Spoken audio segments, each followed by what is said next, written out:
উত্তর দিনাজপুরে জেলা শাসকের রদবদল, নতুন ডিএম সেভালে অভিজিৎ টুকারাম।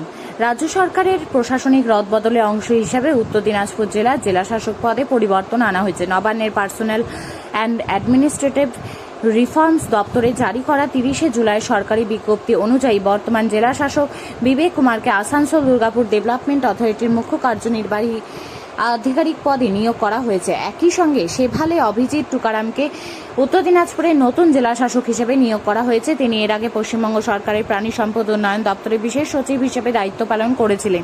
সরকারি বিজ্ঞপ্তিতে জানানো হয়েছে, জনস্বার্থে এবং যথাযথ কর্তৃপক্ষের অনুমোদন ক্রমে এই প্রশাসনিক রদবদলের নির্দেশ জারি করা হয়েছে। পরবর্তী নির্দেশ না দেওয়া পর্যন্ত উভয় আধিকারিক তাদের নতুন দায়িত্বে বহাল থাকবেন। উল্লেখ্য, বিবেক কুমারের নেতৃত্বে উত্তর দিনাজপুর জেলায় প্রশাসনিক বিভিন্ন উন্নয়নমূলক প্রকল্প, সরকারি পরিষেবা ও একাধিক গুরুত্বপূর্ণ কর্মসূচি বাস্তবায়িত হয়েছে। এবার তার স্থলাভিষিক্ত হচ্ছেন সেভালে অভিজিৎ টুকারাম।